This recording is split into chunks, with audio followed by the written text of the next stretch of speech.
Hello, my sleepless travelers. Tonight, we're slipping quietly into a medieval bakery where songs, not timers, kept the bread from burning. If you love slow history and warm, sleepy stories, you're in the right place. Gently tap subscribe and let us know where you're listening from. Now, let the oven glow. The fire is already lit when you wake up, if you can even call this waking up.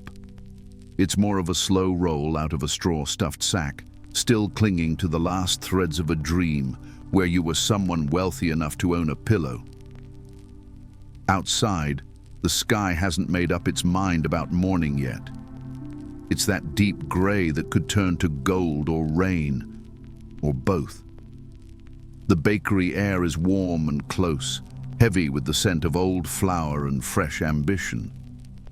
You stretch your back, which protests immediately, and shuffle toward the hearth. The coals are glowing like secret embers in a dragon's belly. You know better than to let them die down. Reigniting the oven would be more than just inconvenient. It would invite suspicion, scolding, and possibly a fine from the guild. Yes, there's a guild for everything now. Bakers have one. So do candle makers.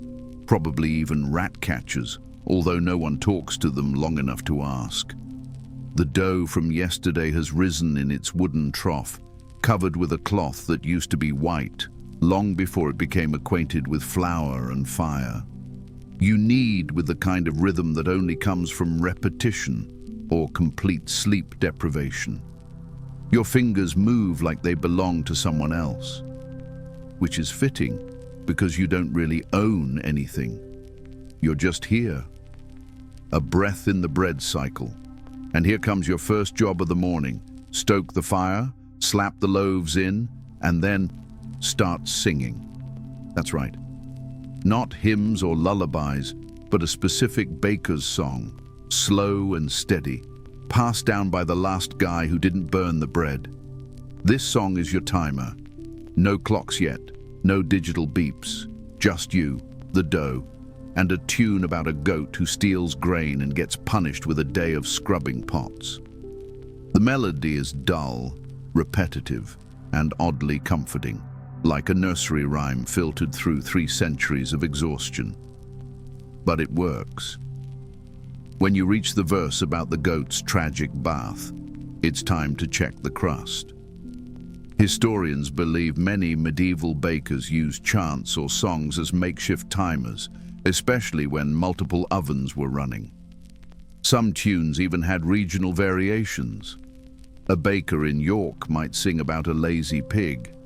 One in Rouen might hum about a jealous goose. Of course, no one wrote these tunes down properly, and scholars still debate whether the lyrics were strictly functional or just a way to stay sane. You hum as you work, half singing, half mumbling, the notes bouncing off the stone walls and mixing with the rising steam. And now the loaves go in, the heat licking at your face, the crust already beginning to bloom. The next batch will follow, then the next. You probably won't make it through this day without spilling something or accidentally baking your own sleeve into a loaf. But that's fine. Before we go any further, take a soft breath. Wiggle your toes. Let the warmth of the oven replace whatever tension's been curling in your shoulders all day. If you're still with me, hello, gentle sleeper. I'm glad you're here. If this cozy trip back in time warms your mind like a fire-warmed crust, do consider gently tapping that subscribe button. No need to shout it from the rooftops. Just a sleepy click. Maybe leave a comment with where you're listening from and what time it is in your corner of the world. Now let's ease into tonight's journey. The song keeps going, though your enthusiasm does not. You lean against the wooden table, arms dusted with flour, eyelids heavier than a sack of barley. The next verse involves a duck who tries to bake a cake without permission, and it is somehow even less catchy than the goat's misadventure. You hum it anyway because rhythm is survival in here. Without it, you'd lose track of everything. time, temperature, sanity. Around you, the little bakery begins to hum too. Tools clatter, embers hiss, and every now and then something pops in the oven with a small, angry crack, like it's judging you. The stone walls are streaked with decades of soot, their only decoration being a faded charcoal sketch of Saint Honorius, the patron saint of bakers, who always looks like he's slightly disappointed in your posture. Today, you're making more than just the usual loaves. There's rye bread, coarse and dense, fit for the poorer households. There's something vaguely resembling sourdough, though the starter's been passed around like gossip, and no one's quite sure if it's still alive. And then there are the fine white loaves, the kind the wealthier townsfolk demand, the kind that use sifted flour and cost nearly a day's wage. You bake them all the same, though. The oven doesn't care about class. It burns all bread equally if you lose focus. Here's a fact they don't teach in school. Medieval ovens were so unpredictable that bakers often used a test loaf, called a pouch loaf or trial loaf, to judge the temperature. You'd toss in this little sacrifice first. If it came out too fast, the oven was too hot, too slow, and you might as well go back to bed. You never waste the trial loaf, though. It goes to the pigs or your own belly if you're lucky. As you work, the rhythm slows. The duck gets its feathers scorched. Another warning from the old baker's rhyme. You pull the loaves just in time, the crust golden, the bottoms not burnt. Victory, in medieval terms. You cool them on a rack that wobbles more than you do. Outside, a pale sun is rising over the village roofs, making everything look like it's covered in gold leaf, even the dung heap near the stable. You step outside for a moment, wiping your hands on your apron. The chill bites at your ears, but it's not unpleasant. You can hear the clatter of hooves in the distance, the town beginning to stir. You remember the street you walked past earlier? It's back, this time filled with yawning townsfolk, early risers fetching bread, and a curious child pressing his nose to your window like a cat contemplating theft. You wave him off, gently. He'll be back, probably with a coin stolen from his father's boot. Some historians speculate that singing while baking wasn't just practical. It may have also been spiritual, a form of protection, a warding off of bad fortune. But then again, historians argue about everything. Some of them probably can't even bake toast. You go back inside, shake out your sleeves and start the next round. Another batch, another verse. You've got a dozen more ducks to roast in song before noon. The fire sighs as you toss in a new bundle of kindling. It's pine today, smells sharper than oak, a little sweet, like it's trying to pretend it's part of a festival. But there's no festival, just Tuesday, and a lot of bread. The dough for the second batch is softer now, warmer, more forgiving. Maybe that's because you remembered to tuck the linen cloth in properly last night. Or maybe the flour gods are simply in a better mood today. You don't ask questions, you just need. Outside, someone's arguing over the price of onions, again. The town never really quiets, not even when everyone is asleep. It just mumbles in its sleep, like a restless uncle on a straw mattress. Inside, your bakery smells like roasted crust, toasted air, and ancient effort. You hum another round of the baking song. This verse is about a cat who falls asleep on the flour sack and wakes up with dough in its ears. It's not a great lyric. In fact, it doesn't rhyme, and it never did. But it marks the halfway point of the loaf's bake time, so here we are. You flip a few loaves with a wooden peel, the oversized spatula of your profession.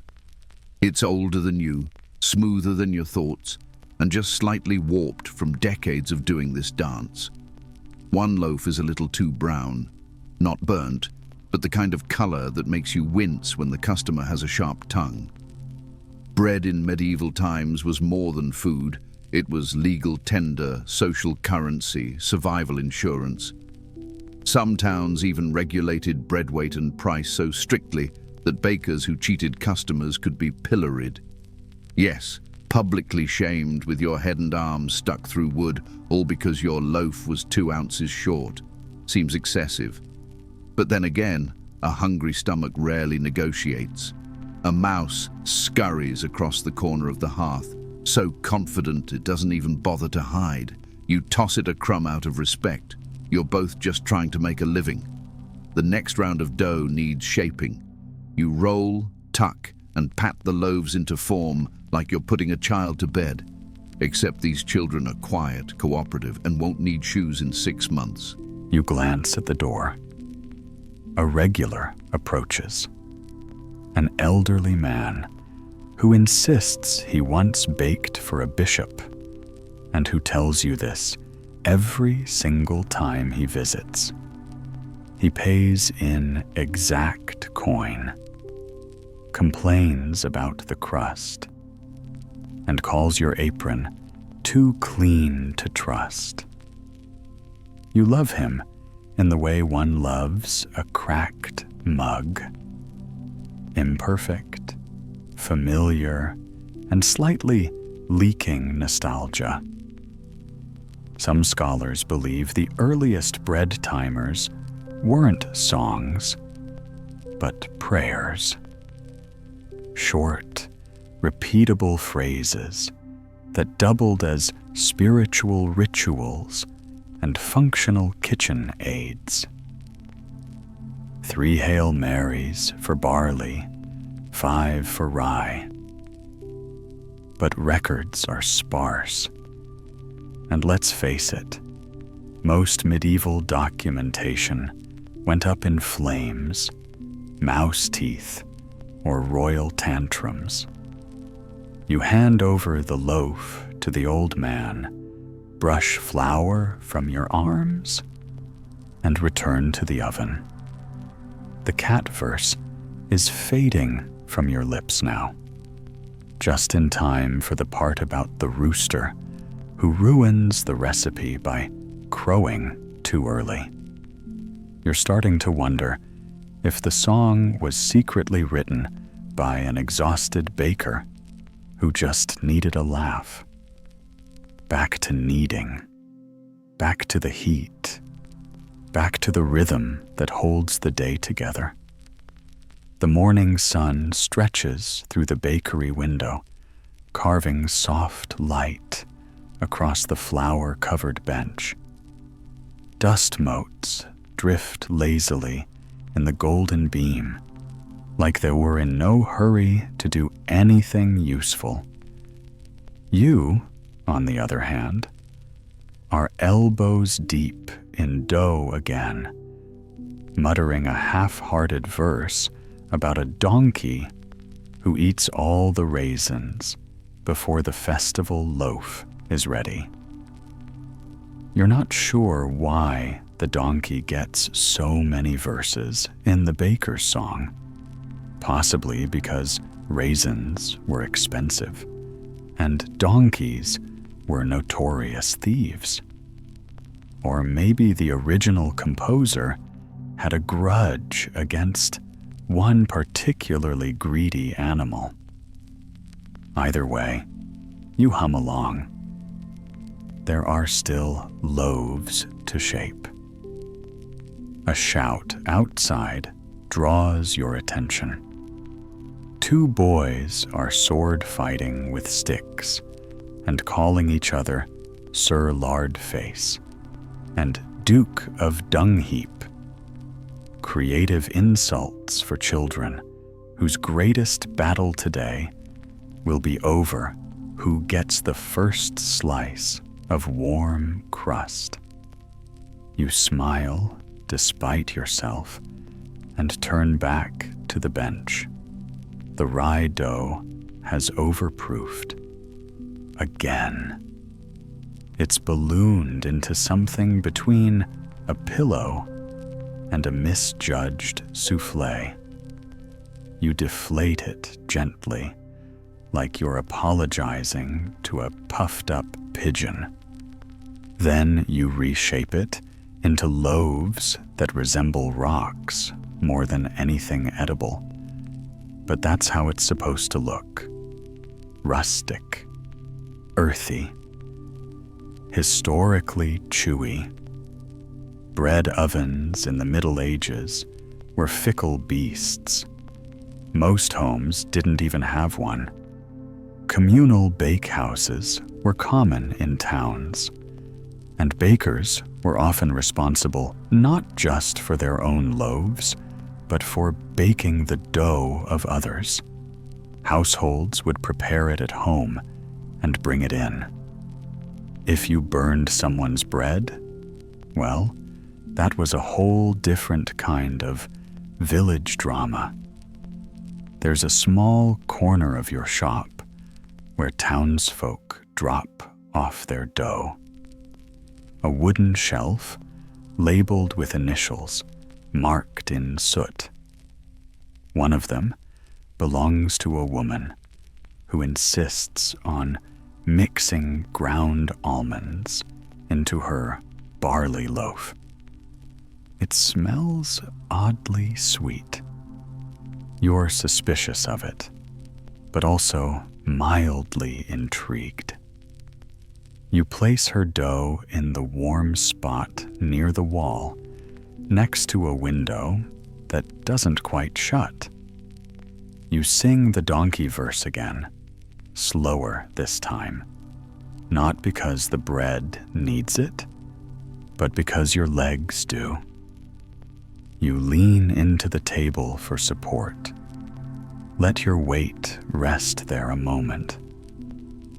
The cat from earlier returns, now covered in flour, like a ghost that's had a long day. It jumps onto the window ledge and watches you with judgmental patience, clearly waiting for scraps or your downfall. Some historians argue that communal baking songs were used to synchronize multiple ovens across different towns, a kind of culinary metronome. Others claim they were more myth than method. Still, the idea of a whole village quietly singing about goats and ducks while trying not to overbake rye is strangely comforting. You slide the next batch into the oven. The heat kisses your face like an old friend with bad breath. You pull back, wipe sweat from your brow, and realize that you've hit the verse about the baker who forgets the salt. That part always stings a little, because once you did forget the salt. The customer didn't speak to you for a week, which was, frankly, the best week of your year. The loaves puff gently in the oven. The crust begins to whisper. You hum to yourself, not quite in tune, but close enough. The rhythm continues, steady and warm, like the heartbeat of the village itself. By midday, the bakery smells like a poem written in wheat and heat. Everything in here hums, soft, steady, rhythmic. You hum too, as your voice reaches the verse about a hen who lays her eggs too close to the oven and ends up with breakfast no one asked for. The hen is, presumably, fine. The eggs, less so. Outside, the town is fully awake.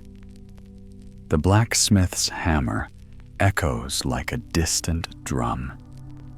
Someone hawks overripe pears with the desperation of a man who knows they'll be mush by dusk. A donkey brays nearby, maybe the same one from the song, reincarnated and still after your raisins. The loaves on the rack now stand proudly in rows, golden and puffed like smug little kings. One has cracked open at the top, what bakers call an ear. It's a good sign. An ear means you scored it just right, letting the steam escape in that perfect, dramatic flare. A loaf with an ear is like a knight with a fancy plume. Unnecessary, but impressive. You start cleaning the bench, scraping dried dough off with the dull end of a blade, wiping away flour like snow on a window pane. The cat watches you from the window ledge, tail flicking, clearly disappointed in your technique. Here's a curious fact. Some medieval bakeries baked twice a day, and the second round of loaves, called second bread, was sometimes made with leftover dough or lower quality flour. Not that anyone complained. Second bread was still bread, and in many homes, that meant survival. In some cases, the baker would even carve a small mark into the dough to indicate its tier. 1 notch for noble bread, 2 for everyone else. And if your bread had 3, well, hopefully you had strong teeth. You begin preparing the communal doughs now. Each has its quirks. Marjorie's is too dry, as always. She insists that barley should be firm like a knight's resolve, which sounds impressive, but means her loaf cracks like a dried lake bed. The cooper's wife has added rosemary to hers again, a bold choice, considering the last time she blamed the herb for giving her husband strange dreams. You shape them all, give them space, and whisper a little encouragement. Just because the dough can't hear you doesn't mean it doesn't matter.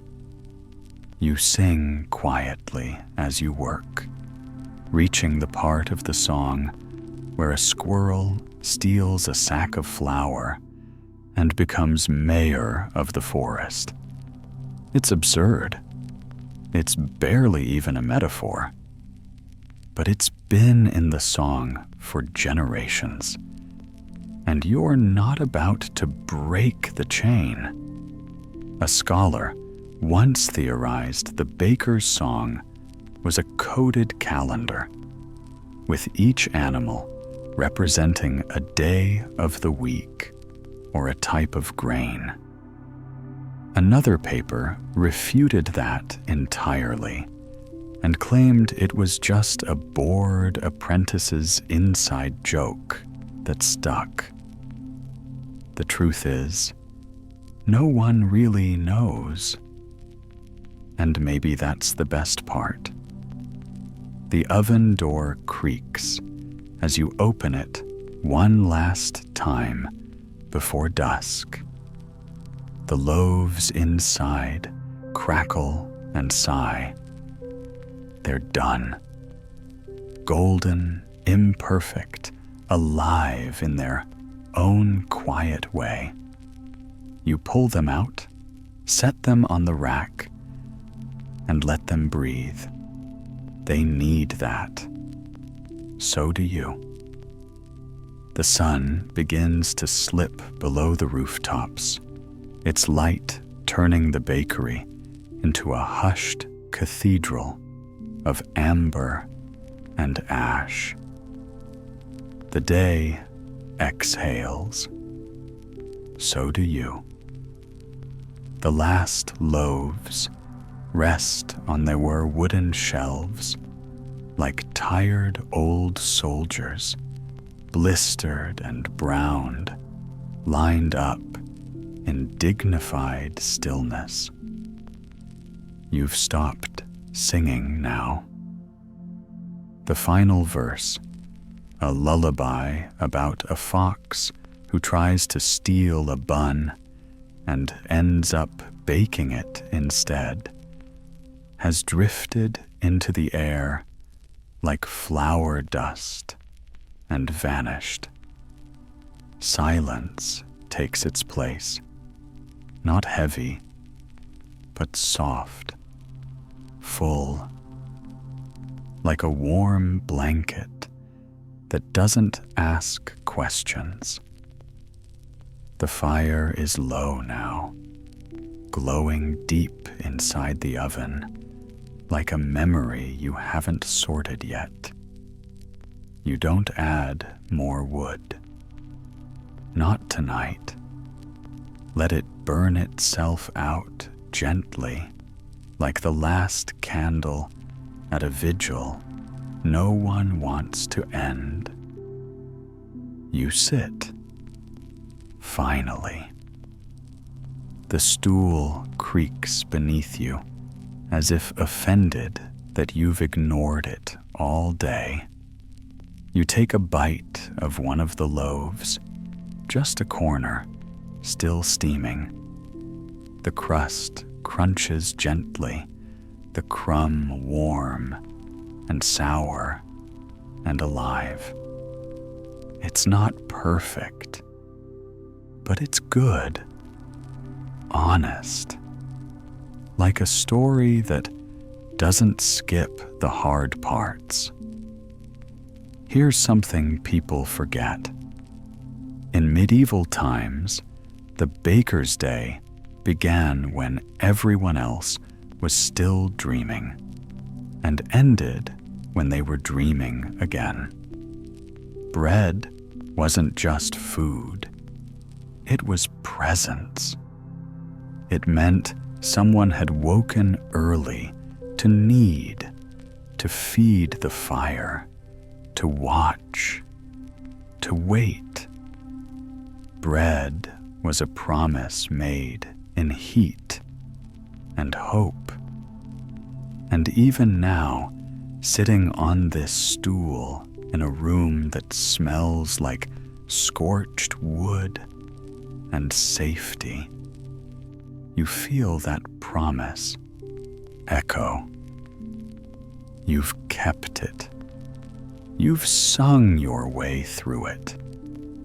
You've shaped chaos into crust, hunger into comfort. There's still flour on your arms, of course, and your back feels like it's been personally cursed by a minor saint. But the cat has curled up near the warm stones. The loaves are lined up like they're waiting for a parade. And the day has ended without disaster. Historians sometimes wonder why bakers held such a trusted place in their communities, why they were given keys to communal ovens, why towns built statues in their honor. Maybe it wasn't the bread. Maybe it was what the bread meant. That someone would rise in the dark, light the fire, and begin again. Now, as the light dims further, and your shoulders start to soften into the slow gravity of sleep, the town quiets too. The smith's hammer is finally still. The arguing pear vendor has packed up. Even the rooster, late to everything, has stopped announcing things no one asked for.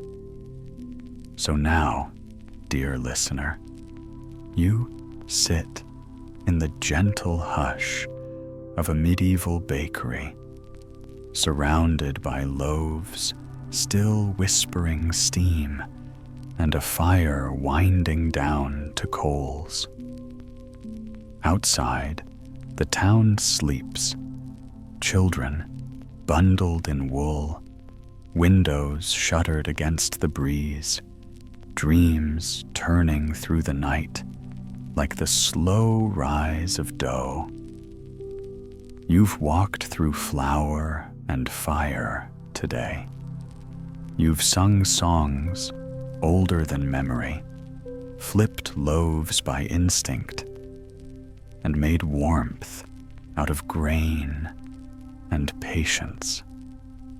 Your hands, tired as they are, have shaped something ancient, something soft, something necessary. The cat sleeps by the hearth, its tail twitching in quiet dreams. The air smells of crust and smoke, wood and memory. The silence isn't empty. It's sacred. It's the silence of a job done, of warmth earned, of time kept not by clocks, but by the crackle of the oven and the rhythm of a tune only bakers know. Let your breathing slow now, like the cooling fire.